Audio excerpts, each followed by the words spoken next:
1 Timóteo, capítulo 3,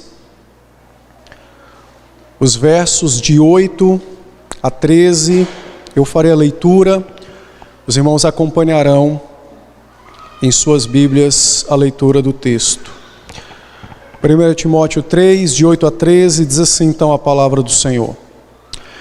Semelhantemente, quanto a diáconos, é necessário que sejam respeitáveis, de uma só palavra, não inclinados a muito vinho, não cobiçosos de sórdida ganância, conservando o mistério da fé com a consciência limpa. Também sejam estes primeiramente experimentados e, se mostrarem irrepreensíveis, exerçam o diaconato. Da mesma sorte, quanto a mulheres, é necessário que sejam elas respeitáveis, não maldizentes, temperantes e fiéis em tudo. O diácono seja marido de uma só mulher e governe bem seus filhos e a própria casa, pois os que desempenharem bem o diaconato alcançam para si mesmos justa preeminência e muita intrepidez na fé em Cristo Jesus. Vamos orar mais uma vez? Bendito Pai, nós estamos diante da Sua palavra e com o propósito da pregação. Por isso, dá-nos Tua graça, consolando-nos, exortando-nos, encorajando-nos por meio da Tua palavra. Também, ó Deus, nos aconselhando, nos repreendendo conforme a ocasião e a Tua boa vontade. Dá-nos Tua bênção a fim de podermos ouvir o Senhor e desta forma podermos crescer biblicamente e glorificar o Teu santo nome. Quanto a esse Teu servo, dê-me Tua graça para que os meus pecados, as minhas fraquezas, as minhas falhas não sejam impedimentos para que o Teu povo Te ouça. Então somente dá-me Tua graça e fala como o Senhor tem feito através da Tua palavra ao Teu povo. É a nossa súplica com gratidão. Em Cristo Jesus é que oramos. Amém. Amém. Nós estamos passando então pelas eleições internas da igreja para os ofícios de presbíteros e diáconos. E eu já instruí no domingo retrasado a igreja sobre o ofício do presbiterato. Então pretendo nessa manhã instruir sobre o diaconato. A primeira carta de Paulo a Timóteo foi escrita, então, lá por volta entre o ano 65 e 67 da era cristã. Timóteo, um jovem pastor, pastoreava a igreja de Éfeso, a qual o próprio apóstolo Paulo já havia endereçado uma carta alguns anos antes. E a igreja de Éfeso, então, já havia experimentado algumas dificuldades no que diz respeito à presença de falsas doutrinas e falsos mestres entre eles. E daí, então, o apóstolo Paulo, ao se dirigir ao jovem pastor Timóteo, orientando sobre como devia proceder na igreja, traz instruções acerca dos oficiais, as qualidades que os oficiais precisam possuir para que de fato sejam eleitos pela igreja como tais. Paulo escreveu então sobre os diáconos, no capítulo 3, a partir do verso 8, foi o texto que nós lemos, aproximadamente 25 anos depois daquilo que está registrado em Atos 6. Atos 6 foi então o episódio onde a igreja em Jerusalém estava se fortalecendo, crescendo. O número das pessoas necessitadas aumentou sobremaneira e então os apóstolos se viram na necessidade de estabelecer um ofício para o socorro, para a misericórdia, o diaconato.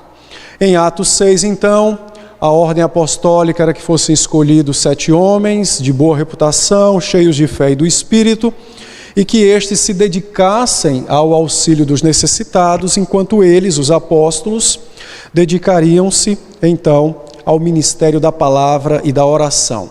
Mais ou menos 30 anos depois de Atos 6, o apóstolo Paulo agora traz novas orientações acerca do diaconato, não retirando nenhuma daquelas que havia sido estabelecidas anteriormente, mas agora acrescentando novas qualidades que deveriam ser observadas para o bom desempenho do ministério da misericórdia. No texto que lemos, Paulo então apresenta as qualidades para o diaconato em 3 grandes áreas. E ele então diz que é necessário que os diáconos possuam santidade no caráter, é necessário que eles possuam experiência cristã e é necessário que eles possuam santidade no lar. Então nós vamos abordar todas as qualidades nessas 3 grandes áreas, exatamente para a nossa instrução e para a futura escolha daqueles que assim cumprirem estes requisitos daqui a alguns domingos. Então, verso 8, o apóstolo trata sobre a santidade no caráter. Paulo usou 4 palavras para descrever o que é um caráter santo ao qual os diáconos precisam possuir. Paulo então disse que os diáconos devem ser então respeitáveis e de uma só palavra. A palavra respeitável no grego, ela não é tão simples de se entender como é no português. No grego, essa palavra, ela na verdade, ela é uma combinação de 2 termos que designam um único termo.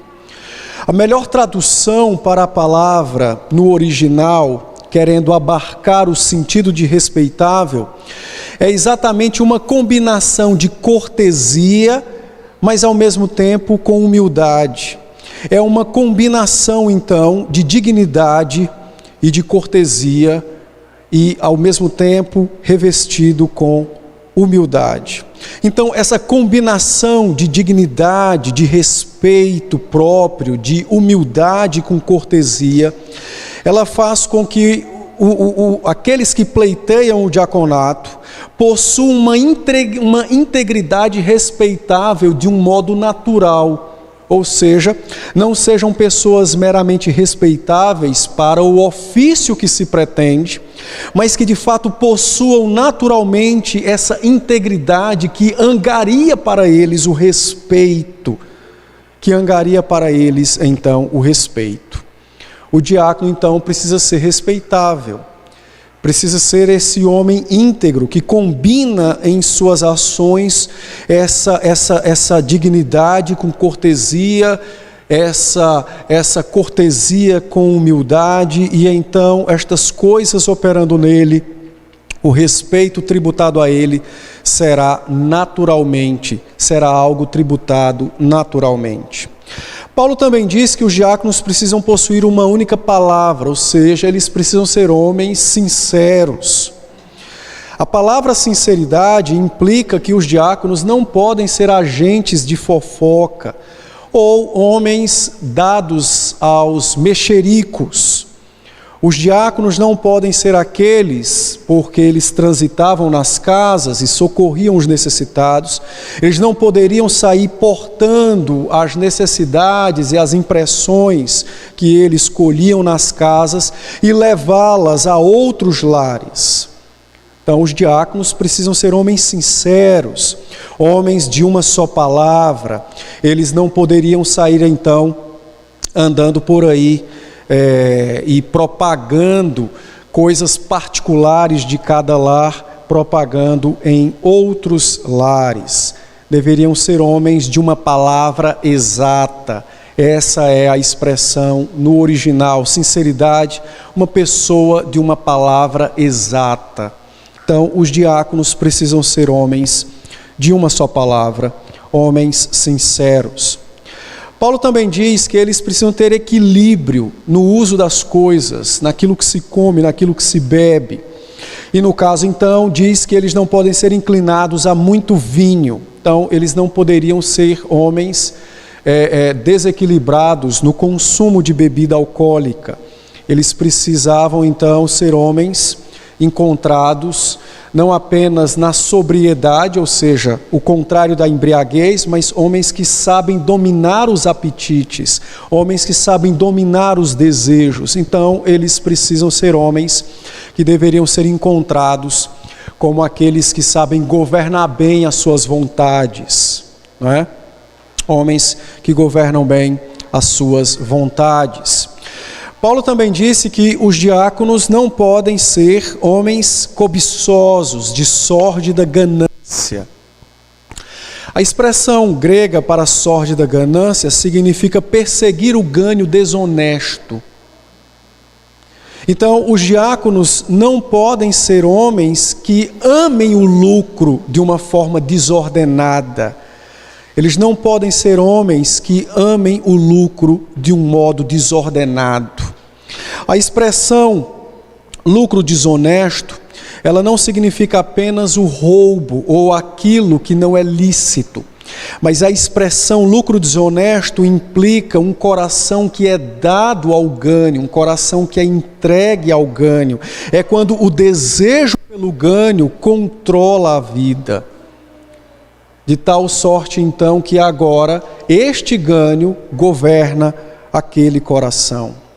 Os irmãos precisam lembrar que os diáconos, eles eram os tesoureiros da igreja no passado. Diferente de hoje, que nós temos um tesoureiro para administrar. No passado, os diáconos, eles eram os administradores da vida comum da igreja, das necessidades do povo. Eles eram aqueles que aplicavam os recursos segundo a obra da misericórdia. Então, estes homens não poderiam possuir nenhum tipo de inclinação ou de amor para com o lucro, porque certamente eles seriam tentados a se apropriar daquilo que pertence à igreja e daquilo que seria usado para a misericórdia. Então Paulo diz, estes homens não podem perseguir o ganho desonesto, não podem ter o lucro como sendo aquilo que de fato opera e governa os seus próprios corações. É interessante observar que quando Paulo lista nessas 4 palavras a santidade do caráter, você percebe que dentro do caráter 4 grandes áreas são abordadas pelo apóstolo. Então o apóstolo fala de ações respeitáveis, então aquilo que fazemos demonstra aquilo que de fato somos, não é? Por isso ele diz que o diácono tem que ter um respeito natural, essa gentileza misturada com humildade, essa honestidade vestida então de dignidade. Paulo também fala do uso das palavras. O diácono não pode ter uma palavra dobre, ele não pode ser um homem de uma palavra mentirosa. Os irmãos precisam lembrar que o Senhor Jesus disse que da boca sai aquilo que está no coração. Então, homens que não são sinceros nas suas palavras, é porque eles também são homens insinceros dentro do coração. A alma mente para si própria, o indivíduo abriga mentiras no próprio coração, e então por isso ele as deixa escapar nas suas palavras. Então ele aborda as palavras como sendo a janela, a porta de saída do coração. Notem que Paulo também fala sobre o governo do coração, e ele então diz que os diáconos não poderiam ser inclinados a muito vinho, ou seja, eles precisavam e necessitam ser homens que governam suas paixões, seus apetites, seus desejos, seus interesses. Pessoas desgovernadas, descontroladas no que diz respeito aos seus desejos, aos seus prazeres, estas pessoas sofrem porque são escravas de prazeres, são escravas de desejos, são escravas de suas vontades. Estes não podem exercer a misericórdia porque eles já necessitam da misericórdia a fim de socorrê-los em sua escravidão. Então Paulo está falando sobre o governo do coração. Estes homens não podem ser idólatras, amantes do dinheiro, não podem ter o lucro como sendo a razão de suas vidas, não podem ter o ganho como sendo aquilo que dirige seus pensamentos, nem muito menos as suas vontades. Então Paulo está falando de ídolos. Os diáconos não podem ser idólatras, eles não podem ter um ídolo que os dirija, que os governe. Eles precisam demonstrar santidade no seu caráter, eles precisam possuir de fato corações dirigidos e governados pelo Senhor.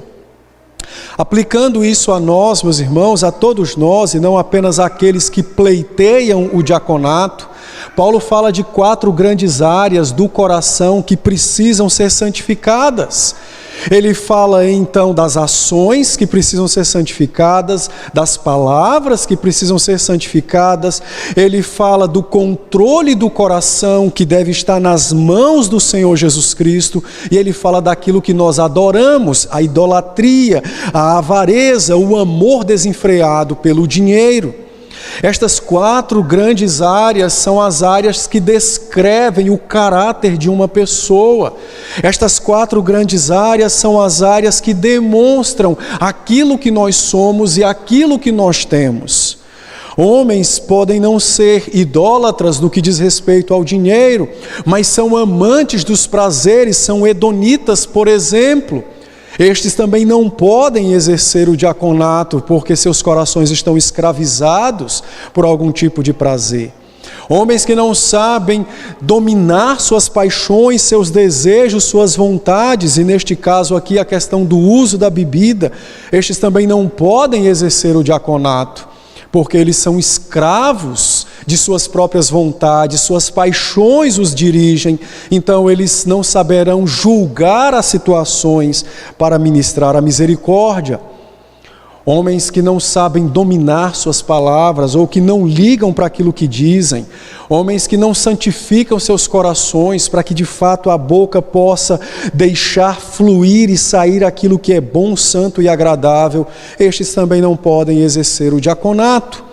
E homens que não possuem ou não transparecem, não angariam para si um respeito natural advindo de suas ações, estes não podem também exercer o diaconato. Notem que estas coisas são coisas comuns da vida cristã. Não são qualidades excepcionais. Não são qualidades que requerem, por exemplo, uma medida extra de fé para que se possua, mas são medidas e são qualidades naturais de todos os crentes. Todos os crentes precisam ter, de fato, uma língua santa que glorifica o Senhor. Os crentes precisam demonstrar, como diz a Escritura, pelo seu modo digno de vida do Evangelho, que são almas transformadas. Os crentes também não podem ser escravos de suas vontades. O próprio Senhor Jesus disse: todo aquele que pratica o pecado é escravo do pecado, seja em questões de comida ou bebida, pode ser outras também. Homens que são governados pelo seu desejo insaciável, por exemplo, de assistir, ou outros desejos quaisqueres, estes homens não possuem corações santificados, porque as vontades os dirigem, as vontades os governam. Estes então precisam se santificar, precisam do auxílio divino. E ídolos que nós muitas vezes permitimos que se instalem no nosso coração, dos quais nós tributamos louvores a estes ídolos, neste caso aqui a questão da avareza, a idolatria, o amor em demasia para com o dinheiro, o desejo de lucrar maior do que o desejo de glorificar o Senhor. Então essas quatro áreas demonstram e descrevem o que é um caráter santificado e como de fato nós devemos examinar e julgar aqueles que pleiteiam o diaconato. A segunda grande característica ou qualidade que o apóstolo Paulo ensina que os diáconos devem possuir está no verso 9, quando ele diz: conservando o mistério da fé com consciência limpa. A palavra mistério significa aqui nesse texto os segredos da salvação. Não significa, mistério não é aquilo que é oculto, desconhecido. Nem sempre é isso que mistério de fato significa. Muitas vezes a palavra mistério significa um conjunto de verdades de propriedade de um que não é de propriedade de outro. Então, por não se conhecer, tem-se aquilo como algo em segredo, em mistério. Então, Paulo diz que os diáconos precisam conservar o mistério da fé, os segredos da salvação, já experimentados por eles através do Senhor Jesus Cristo. Quando Paulo usou a expressão o mistério da fé, Paulo estava se referindo a um conjunto de doutrinas que faz com que os homens de fato conheçam, creiam e amem o Senhor Jesus Cristo. Ele está falando das verdades bíblicas. Ele está falando que estes homens, os diáconos, devem conservar estas verdades, porque elas são as verdades da fé. E eles precisam conservá-las em suas almas e conservá-las com a consciência limpa. Então, o que Paulo está dizendo é que os diáconos precisam manter este conjunto doutrinário, este conjunto de verdades que certificam que eles já estão em Cristo Jesus. Eles precisam guardar este conjunto de tal sorte, então, que sejam conhecidos por aquilo que eles creem. É isso que ele está dizendo. Ele está falando da experiência cristã. Notem que esse conjunto de verdades que devem ser guardados pelos diáconos ou por aqueles que pleiteiam o diaconato, este conjunto de verdade, essas verdades não são verdades abstratas, subjetivas, mas o que ele está dizendo é que são verdades concretas. São verdades concretas. As doutrinas são, de fato, verdades concretas, porque elas se materializam na nossa vida, naquilo que fazemos, naquilo que dizemos, naquilo que sentimos, naquilo que escolhemos. Estas verdades dirigem as nossas ações. E estas verdades, então, devem ser conservadas por estes homens, é o que disse Paulo. Ao que tudo indica, alguns anos antes da escrita de Paulo a Timóteo, ou algum tempo talvez um pouco menor, os diáconos os diáconos da igreja de Éfeso foram enganados por falsas doutrinas, por falsos mestres. E, portanto, trouxeram grande prejuízo às suas próprias vidas e à igreja do Senhor naqueles dias. Daí então Paulo diz, estes homens precisam conservar estas verdades, eles precisam manter estas verdades de consciência limpa e pura. Eles precisam de fato ser examinados pela igreja no que diz respeito ao que eles creem. E o que eles creem precisa de fato corroborar com a Escritura. Os diáconos então precisam ter experiência na vida cristã. Quando Paulo combina as doutrinas bíblicas com a consciência pura, Paulo está dizendo então que os diáconos precisam de fato demonstrar que suas mentes já foram lavadas pelo sangue do Cordeiro e que, portanto, o conhecimento doutrinário não é apenas um mero conjunto de informações, mas é, na verdade, as verdades que habitam no coração puro e os levam a agir de conformidade com estas verdades. Então, quando Paulo diz eles guardam o mistério da fé de consciência pura, Paulo está falando de homens que são transformados pela palavra e pelo Espírito. E agora estes homens que foram transformados pela palavra e pelo Espírito, eles possuem a capacidade que o Espírito lhes dá de viverem segundo aquilo que eles conhecem da palavra, para o agrado de Deus e para o bem da igreja. Então estes homens agora são homens que não apenas dizem eu creio em Jesus Cristo, mas eles sabem dizer por que creem no Senhor Jesus Cristo, os fundamentos da sua fé, e tudo isso também é corroborado quando se examina suas práticas, suas ações, suas vidas. Eles têm a consciência limpa. eles possuem o conhecimento doutrinário e eles possuem um coração transformado pelo Espírito que os capacita a viver estas verdades. E desta forma, então, eles não serão enganados pelos falsos mestres, mas poderão afugentar estes falsos mestres como bons servos do Senhor, como bons ministros da misericórdia. Então, isso trata da experiência da vida cristã. Às vezes, na igreja, quando se fala a palavra experiência, se fala ou se entende como sendo a vivência de momentos. Isso também é experiência, mas não é só isso. A experiência na vida cristã implica o conhecimento de Deus e a vida com este Deus que se conhece. Todos nós, por exemplo, dizemos que o Espírito é o Consolador, mas de fato, saber que o Espírito é o Consolador e experimentar do seu consolo em tempos de aflições são coisas diferentes. E é isso que Paulo está dizendo. São homens experimentados na fé, são homens que conhecem a palavra e são homens que vivem de fato segundo a santa palavra do Senhor.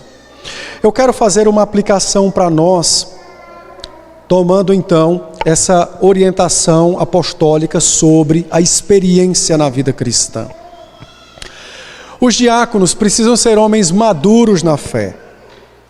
Os oficiais na igreja precisam ser homens maduros doutrinariamente. Por uma razão muito óbvia, eles guiam as ovelhas.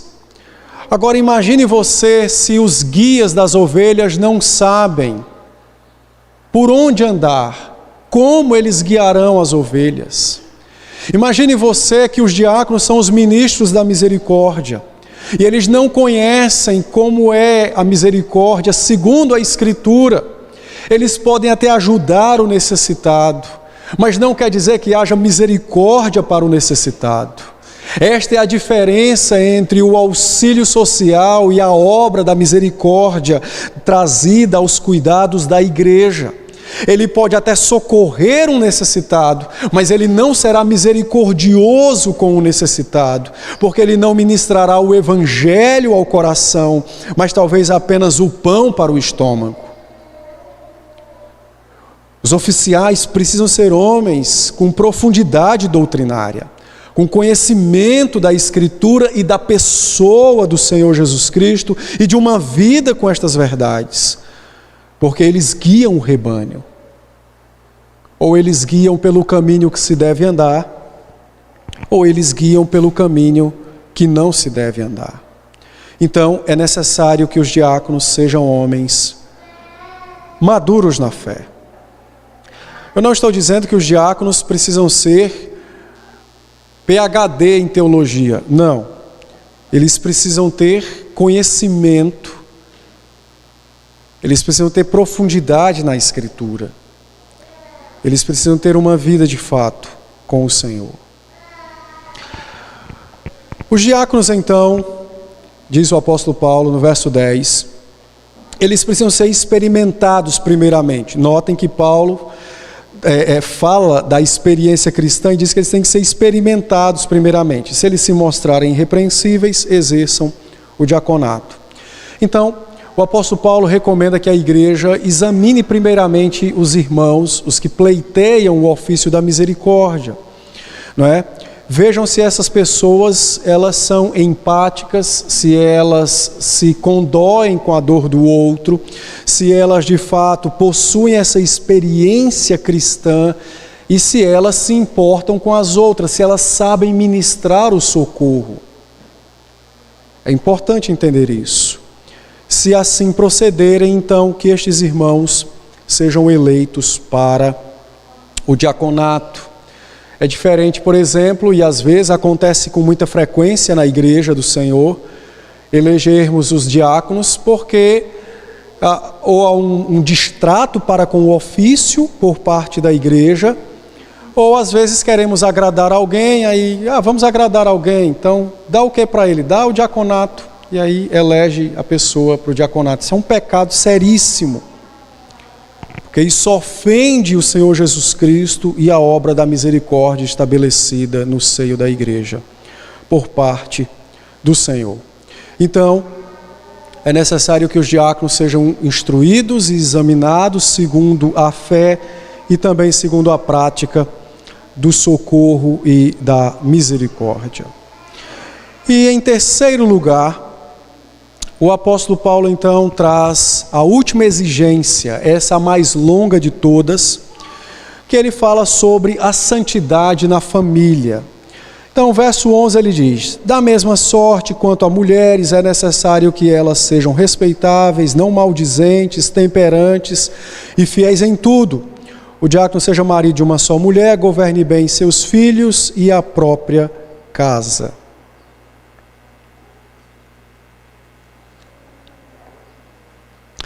O verso 11, é necessário que eu traga uma explicação para os irmãos, para que nós não compreendamos de modo equivocado a instrução apostólica. Quando Paulo disse, da mesma sorte as mulheres, a palavra guiné no grego significa tanto mulher quanto esposa.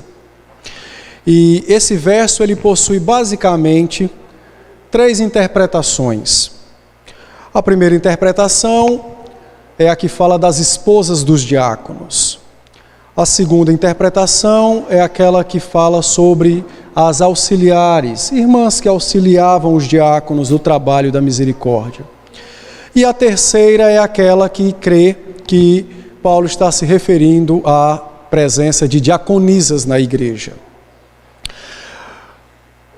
Paulo não fala de auxiliadoras, porque ele está estabelecendo qualidades para os ofícios. Então, a segunda interpretação cai por terra. Ele não abre um parêntese para falar de auxiliares no mesmo texto doutrinário instrutivo em que trata sobre a qualidade dos oficiais. Então, ele não fala de auxiliares aqui. Paulo também não está falando de diaconisas, tá? No grego não existia a palavra diáconos no feminino, então não há a palavra diaconisa no Novo Testamento grego.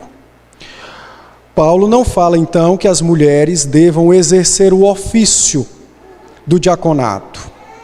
Pelo contrário, se ele assim estabelecesse as diaconisas, ele entraria em franca oposição a Atos 6, quando os apóstolos orientaram a igreja de Jerusalém a escolherem homens para o diaconato e não mulheres, ou qualquer membro da igreja para o ofício do diaconato.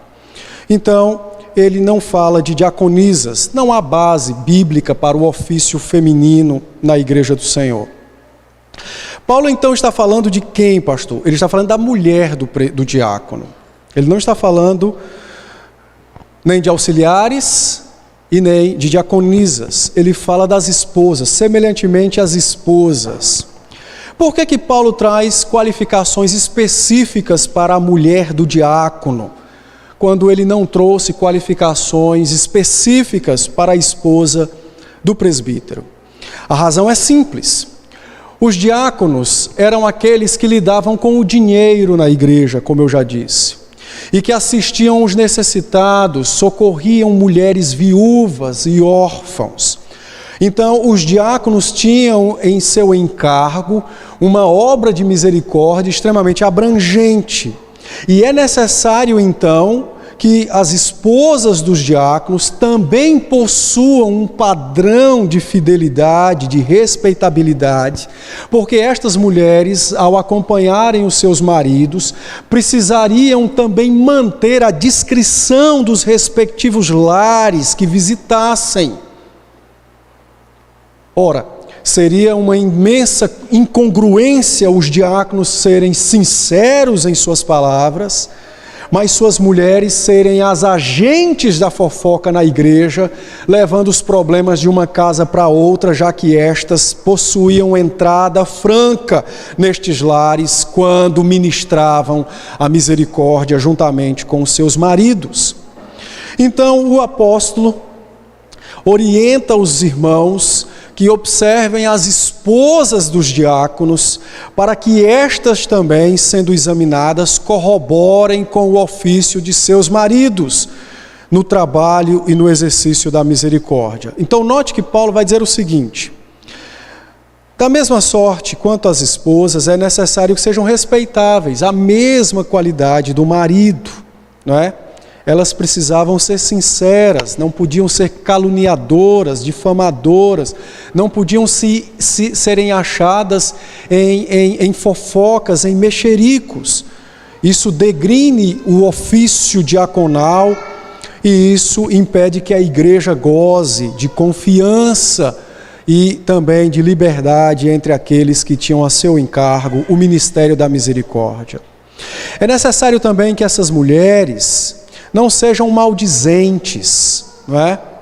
Elas tinham que ser mulheres respeitáveis, sinceras, não podiam ser mulheres maldizentes, não podiam também ser mulheres, Paulo diz que elas têm que ser temperantes, ou seja, sóbrias nas suas ações, sóbrias em tudo, não apenas no uso, por exemplo, da bebida, mas elas tinham que ter sobriedade em tudo aquilo que de fato precisasse fazer. Paulo também diz que elas deveriam ser fiéis em tudo, ou seja, confiáveis. Elas eram confiáveis, deveriam ser de confiança. Então, o diácono deveria ter uma esposa, sim, que pudesse, de fato, juntamente com ele, exercer o ofício da misericórdia, angariando o respeito e a confiança da igreja. Ele, então, assim, abençoaria a igreja. Agora, pense o diácono com uma mulher contrária a estas coisas, uma mulher que não é respeitável, que não é sincera nas suas palavras, descontrolada nas suas escolhas. Esta mulher não transparece confiança, então este diácono teria um tormento em sua casa e não poderia então exercer o trabalho na igreja do Senhor. Portanto, Paulo diz, as mulheres dos diáconos precisam cooperar com o trabalho deles, sendo elas irmãs extremamente notáveis pela sua postura, pela sua palavra, pelo seu autocontrole, confiáveis. No verso 12, então, Paulo, dirigindo agora aos homens, diz, o diácono precisa ser fiel à sua mulher. Então, se ele for casado, ele tem que ser fiel, ele deve ser marido de uma só mulher. Então, veja que a fidelidade conjugal é necessária para o ofício do diaconato. Ele também precisa governar bem os seus filhos e a sua própria casa. Então, um diácono que não governa bem os seus filhos e a sua própria casa, ele não está apto para o diaconato. E, portanto, então, não deve ser escolhido pela igreja. Notem, irmãos, que no verso 12, Paulo diz que o diácono deve ser marido de uma só mulher. Se no verso 11, Paulo estivesse falando do ministério de diaconisas, só pode ser diaconisa mulheres solteiras. Porque no 12 ele estabelece um princípio imutável da monogamia. Mas no 11 ele não cita matrimônio. Então somente as solteiras, se caso ele estivesse ensinando sobre o ofício feminino, deveriam então exercer o diaconato. Apenas para corroborar o entendimento de que ele fala de esposas e não das irmãs de um modo em geral. Então, o governo da casa, diz Paulo, tem que ser um governo santo. E o governo da casa, essa família forte desse diácono, seria exatamente o seu esteio e o seu amparo para as lutas no ministério da misericórdia. Mas imagine um diácono que não governa bem sua casa, que tem problemas com seus filhos, que tem uma mulher maldizente, como ele vai exercer o ofício da misericórdia? Qual é a casa que vai se confiar a esse diácono que tem uma mulher que é mexeriqueira e fofoqueira? Quem vai contar suas necessidades a esse homem? Se a sua esposa, de fato, faz questão de propagar coisas que existem e que não existem. Então, é necessário que a esposa do diácono seja uma pessoa de caráter santo e transformado a fim de cooperar com o ministério do seu marido, o ministério da misericórdia, o ministério diaconal. E a isto então eu concluo fazendo algumas aplicações para as nossas vidas. Em primeiro lugar, primeira aplicação, Paulo disse no verso 13, e essa é uma promessa, não é? Que aqueles que desempenham bem o diaconato, eles alcançam justa proeminência, ou seja, há uma recompensa de Deus para com os que se afadigam no socorro de outros. Há uma recompensa divina, há um galardão da parte do Senhor para aqueles que se envolvem com as lágrimas na igreja.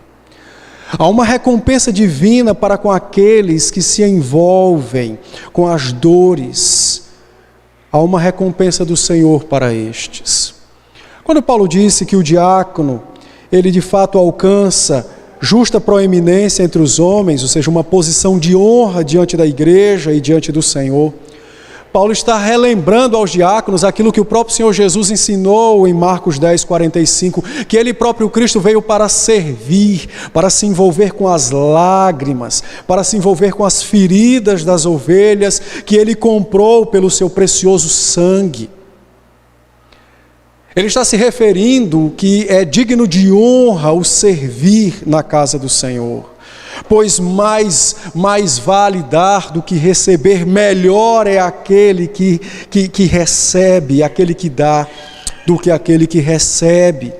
Então Paulo está dizendo aos diáconos, animem-se a se envolver com a dor do outro, anime-se a se envolver com a agrura, o sofrimento, as lágrimas dos outros, porque o Senhor os visitará com sábia e santa recompensa, a todo aquele que desempenha com fidelidade o ministério da misericórdia.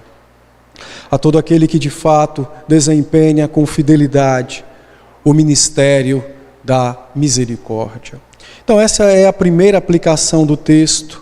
Então Paulo diz que estes homens serão dignos de honra, possuirão uma fé intrépida, serão grandemente honrados pelo Senhor por causa do exercício da misericórdia. Então, se há alguém entre nós que acha que a posição que vai me trazer de fato grande valor no meio do povo de Deus é o pastorado, é o presbiterato, você se engana. Não há essa promessa na Escritura para o presbítero nem para o pastor, mas há para o diácono. O exercício da misericórdia, a ministração do consolo, a palavra diz, a estes que assim procederem, grande honra alcançarão diante da igreja e diante do Senhor. Então, eu exorto os irmãos e animo aqueles que desejam, de fato, servir o Senhor, a orarem, a considerarem, a se prepararem, a desejarem o diaconato, a obra da misericórdia. Mas, em segundo lugar, notem, meus irmãos, a grande responsabilidade que a palavra atribui a uma casa santa, a um lar santo.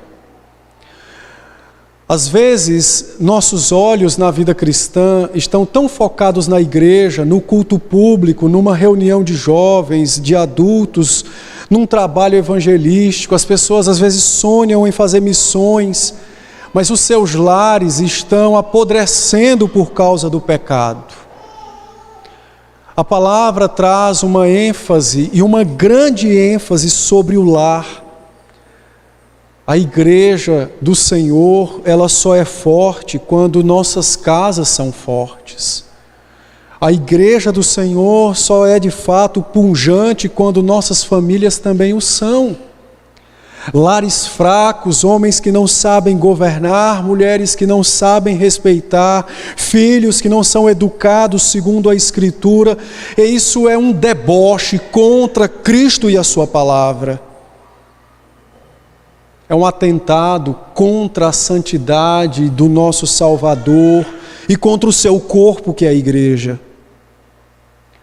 A Bíblia atribui de todas as qualidades, aquelas que maior ocupam espaço na Escritura, é sempre aquelas que envolvem a vida doméstica, o lar. Portanto, Se você almeja o presbiterato, o diaconato, e quer a primeira área para começar a trabalhar, a primeira área é a sua casa, é o seu lar.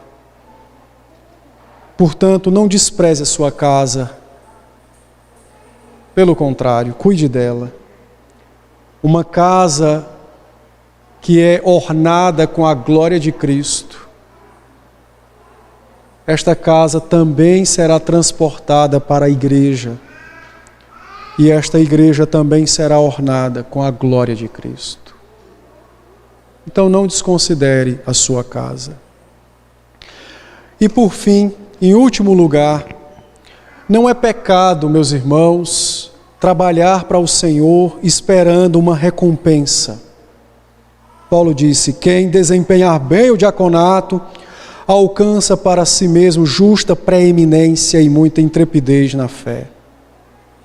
Não é pecado almejar uma recompensa do Senhor pelo trabalho prestado. Na verdade, o Senhor, extremamente gracioso como Ele é, nos deixou suas promessas a fim de nos estimular ao serviço, mesmo que este serviço seja nossa obrigação. Mas as promessas são auxílios que animam o coração e nos fazem desejar com dedicação o reino de Deus. Porque o Senhor sabe que nós ainda somos fracos e somos pecadores. O Senhor sabe que nós precisamos destes auxílios para melhor servi-lo e para nos animarmos na fé. E, portanto, o Senhor então designou estes auxílios, estas recompensas, a fim de animar, de encorajar, de fazer o coração vibrar e desejar o trabalho e o serviço na casa do Senhor. Então não é pecado buscar servir o Senhor e esperar do Senhor justa recompensa. Ele mesmo disse que Ele não é injusto para ver o trabalho feito e não recompensar. Então dedique-se na obra do Senhor, almeje servir o Senhor, deseje profundamente os ofícios na igreja do Senhor e espere com coração grato, alegre e satisfeito a recompensa preciosa que virá da parte do próprio Senhor para aqueles que assim o servirem.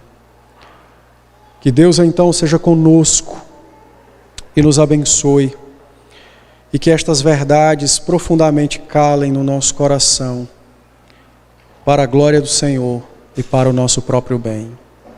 Amém? Nós vamos orar mais uma vez, e depois então nós iremos nos preparar para o sacramento do batismo. Ó Pai, recebe então nossa gratidão pela Tua palavra, recebe também nossa dependência. De fato, sem o auxílio do Teu Espírito, nada disso pode ser feito. Por isso, dá-nos Tua bênção, Senhor, e que o Teu Espírito opere poderosamente em nossas almas, para que nós cresçamos à estatura de Cristo Jesus, o perfeito varão, e assim, então, todas as áreas que vimos sejam transformadas em cada um de nós, para a glória do Teu nome, e para o bom desempenho dos ofícios na igreja do Senhor. Abençoa a nossa igreja, dispõe homens para o diaconato, para o presbiterato, homens desejosos de servir o Senhor com alegria e de servir os demais. Ó Pai, sê conosco então. Também prepara-nos para este santo momento do sacramento. Que o Teu Espírito desde já, ó Deus, opere poderosamente nas famílias, em especial nas crianças, para a Tua própria glória, para nosso bem. Em Cristo Jesus é que oramos. Amém.